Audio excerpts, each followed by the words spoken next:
Up to 12 different phones with the vehicle. All it takes is the Bluetooth connection. Let me get this thing put into the accessory mode. There's our Sony upgraded sound system, 390 watts, 12 speakers, 2 subwoofers.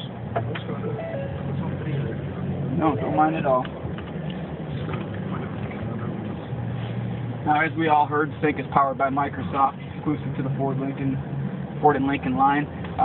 With the MyFord touch system here, it's going to be in the 2011 Ford Edge and Ford Explorer, and then 2012 they'll be putting it in the Ford Focus. And then the nice thing we heard today is that about 80% of the vehicles within 5 years will have this system in it as well. Standard? Not standard. Okay. It depends on the trim level that you'll be looking at.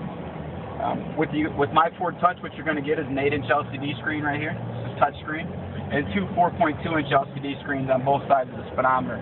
The one on the left is controlled by this 5-button control panel. The one on the right is controlled by this 5-button control panel. The whole idea with the 5-button control panel is to make it as user-friendly as possible, mimicking the buttons on a remote control or an iPod. To show you how it works on the left here, I get back to my main menu. And this left side of the 4.2-inch LCD screen here controls the vehicle information settings. We go through stuff like display mode, trip mode, fuel economy, settings, and information. Within each menu, there's a sub-menu underneath of it. I'm in display mode at the top, and we see there's an arrow that points to the right. So I'll use my 5-button control panel and scroll to the right. That brings up 4 boxes up here in the top. That lets me know that there are 4 options to continue through with as I scroll to the right here. The first one tells me my distance till empty. The second one brings up the RPMs and the fuel gauge. Scroll over again. Now I've got my tachometer, my fuel gauge, and temperature gauge. And one more time talks about a little bit about the intelligent 4-wheel drive system, because it's in normal mode right now. At any time you can scroll down to get to your next option, or you could just go all the way back to the left and then scroll it down. Going down, I'm in trip mode 1 and 2 right now. So it's pretty self-explanatory there. There's basically 2 trip modes. All you have to do is hold down OK, and you can reset that feature. It's quite easy. And then scroll back down. Fuel economy. Fuel economy reads out an instant fuel economy rating for you, or you can actually set this up to get reminders every 5, 10, or 30 minutes. If I set it up to 30-minute reminders, then right here in the second box, it's going to bring up a series of little hash marks here, and it reads kind of like a graph. Your first 30 minutes, let's say you're traveling on straight land and you're getting your maximum fuel economy, maybe mid-20s, 25 miles per gallon, and let's say your next 30 minutes you're going uphill. Your fuel economy will read in the second bar a little bit less. So you'll technically see a chart right there, a graph, showing you your fuel economy. This is a great way to teach yourself to drive a little bit more fuel economically. Below fuel economy, we've got settings. And this is where you would change your typical vehicle settings. Stuff like locking the doors automatically when you put the vehicle in drive, automatically unlocking the doors, turning your lights on. Typical vehicle settings can be changed here. We also have My Key. My Key acts as a governor over the vehicle. Basically, it's a great idea for parents that want to let their kids borrow the vehicle.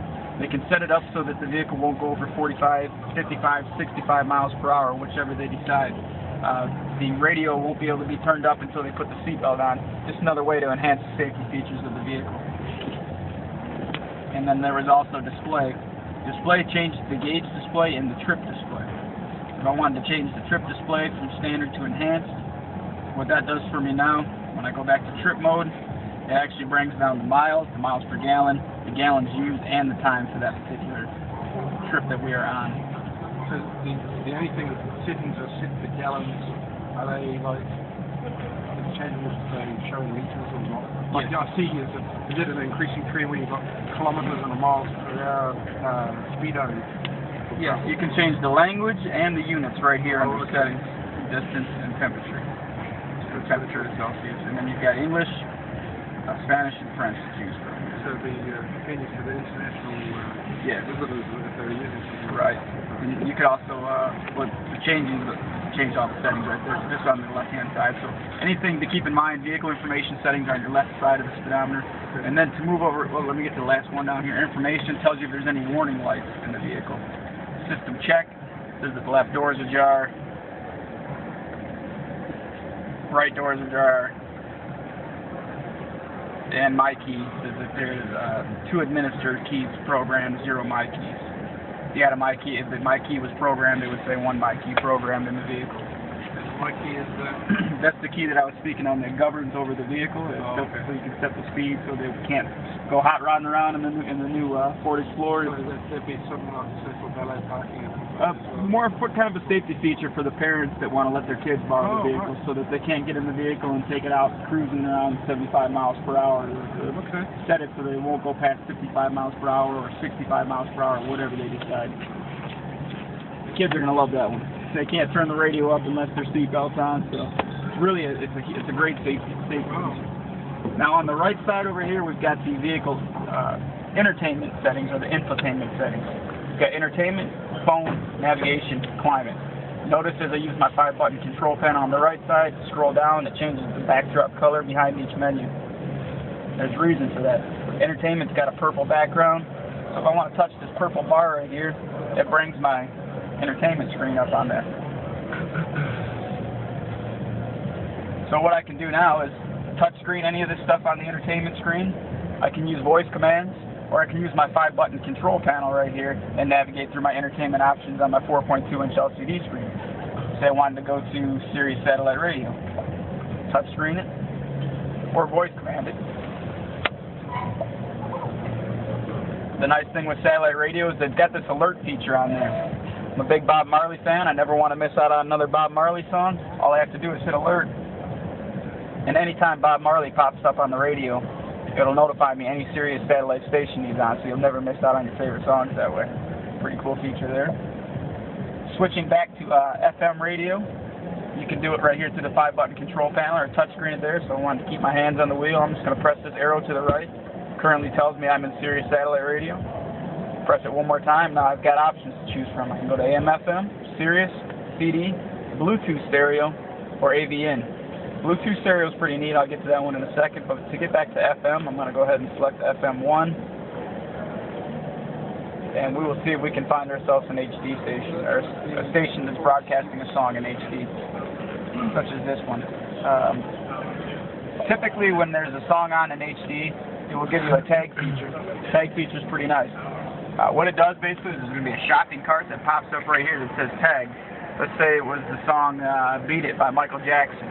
If I wanted to hit tag, then what it will do is put the song title and the artist in my iPod.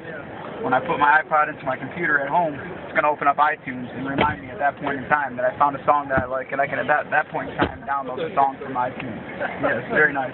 So another way to not miss out on your favorite artist and song. We've got the tag feature from Sirius, we've got the tag feature from AM/FM, and we've got the alert feature from Sirius satellite radio. Now let me turn my Pandora on my smartphone.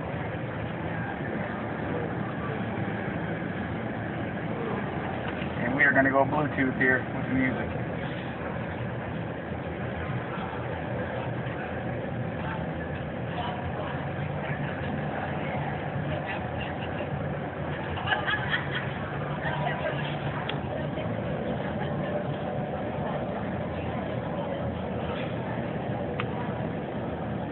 For your safety, please stay alert to changing road conditions and use Sync's voice-activated features while your vehicle is in motion. You got it.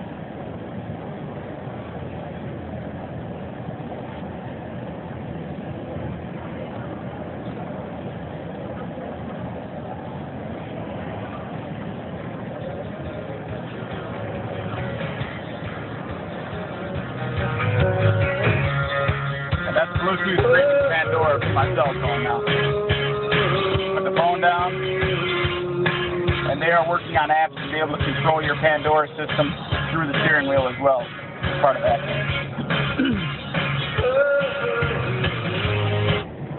To show you what else we have under entertainment,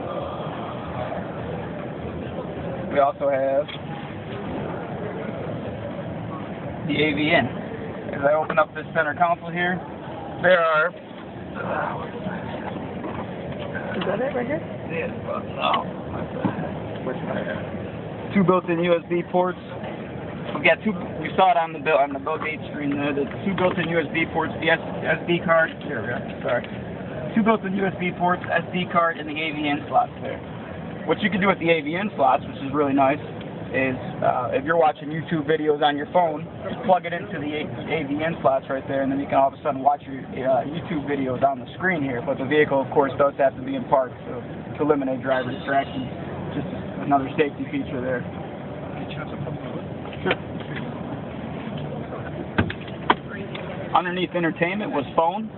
Phone's got the yellow backdrop to it. And I will press the yellow bar up top there. Now it brings my phone screen up on here. You can touch screen all this stuff. You can also voice activate it if you want to make a phone call.